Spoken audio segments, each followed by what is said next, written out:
Et puis maintenant, c'est l'heure de retrouver Karim Benani pour le décryptage de l'actualité. Et alors, Karim, vous allez commencer avec une photo. Pardon, ça m'a amusé. Mais cette photo, elle est bon, on ne peut pas la louper quand même. Hein. Ça se passe en Italie, à Florence. Oui, une photo qui a été postée sur les réseaux sociaux il y a quelques jours sur Instagram, postée par un Italien d'une touriste. Regardez, qui s'agrippe. Alors, on ne voit pas très bien puisque on voit quand même. Une photo assez floue, mais d'une touriste qui s'agrippe sur une statue qui est une réplique de Bacchus, pas très loin du Ponte Vecchio, si vous connaissez un peu Florence. Et cette photo a créé un énorme tollé en Italie. Elle a ravivé une polémique, à savoir les incivilités chroniques de touristes dans les grandes villes italiennes. Oui, alors c'est un phénomène récent et qui prend beaucoup d'ampleur. Hein. C'est question d'incivilité à cause des réseaux sociaux. Tout le monde se partage des images. Absolument. Et l'un des sites touristiques les plus visités, vous le savez, et qui subit le plus de dégradations de fait de la part de touristes étrangers, eh bien c'est le Colisée à Rome. Comme il y a quelques mois, lorsqu'un jeune Britannique de 17 ans s'est amusé à graver son nom et celui de sa petite amie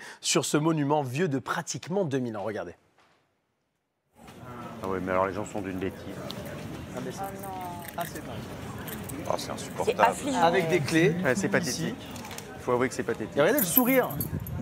Il est fier. Un peu niais, il est fier de lui. on se l'accorde. En fait, c'est de la bêtise. Je crois vraiment qu'il ne se rend pas compte Ben qu'il s'attaque à une pièce d'histoire. Enfin, c'est débile. Et justement, Julie, ce geste a provoqué, évidemment, vous l'avez compris, l'ire de la part des Italiens sur les réseaux sociaux. Recherché par les autorités, ce jeune Britannique a été retrouvé et a essayé de se défendre. Il a déclaré, je cite, « Ah, je ne savais pas que ce monument était si ancien. » Il faut se renseigner quand même. Ça avait été construit en 1990. Ça se voit normalement. Oui, ça fait pas récent, le Colisée. Ou alors, on a loupé les travaux. C'était très mal construit. Oui, c'est ça. Le Colisée, très souvent la cible de touristes, tout comme la fontaine de Trévi en Italie, toujours à Rome, où certains vacanciers, regardez, n'hésitent pas, comme cette dame, à grimper et se rendre dans la fontaine pour remplir une gourde. Forcément, derrière, eh bien, on va le voir, elle va se faire arrêter. Oui, parce que c'est très surveillé autour de la fontaine de Trévi. Exactement. Les Italiens n'en peuvent plus de ces incivilités qui se généralisent, comme le confirme Valérie Bertei, qui est guide à Rome pour l'association visitrome.com. Oui, peut-être oui. Il n'y a pas de règle. Il y a une personne qui dit qu'est-ce qu'il faut faire ou pas faire. Et comme ça, les gens se sentent, tranquilles de faire qu'est-ce qu'ils veulent faire, sans aucun problème. Il n'y a personne qui s'occupe de dire ça se fait pas. Voilà. Un peu comme les enfants. On est un peu des enfants qui n'ont plus de parents, qui les suivent comme il faut. Voilà. Ça en se fait taper sur les doigts quand on fait des bêtises. Une loi a tout de même été votée en 2023, l'an dernier, pour alourdir les peines encourues pour dégradation de biens culturels qui vont désormais jusqu'à 15 000 € d'amende et 5 ans d'emprisonnement. Alors on voit que l'Italie réagit fermement, mais ce n'est évidemment pas le seul pays touché par ce type de problème d'incivilité. Oui, bien sûr, même si c'est au cas par cas, dans les endroits les plus célèbres du monde, les plus emblématiques, où on a les plus gros monuments. Attention tout de même aux représailles des locaux si jamais vous envisagez de ne pas respecter le patrimoine sur place. Comme ici, au Mexique l'an dernier, quand une Espagnole s'est filmée pour une vidéo TikTok sur les réseaux sociaux, elle s'est permise d'escalader le temple de Chichén Itzá, qui est un site maya classé à l'UNESCO.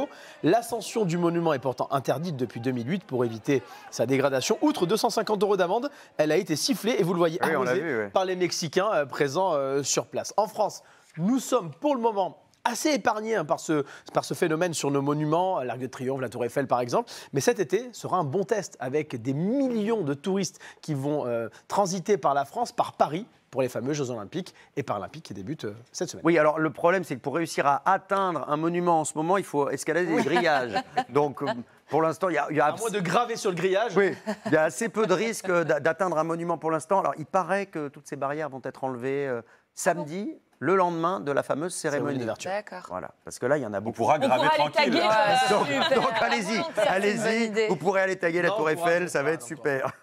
Bon, non, ça promet. Vous avez déjà assisté, vous chez... Vous avez déjà gravé votre nom Non, mais Julie Tomei, vous qui voyagez beaucoup parce que vous vous occupez de sujets voyage pour l'émission 50 Minutes Inside, vous avez déjà assisté à des genres de scènes? J'ai le souvenir du balcon de Roméo et Juliette à Vérone.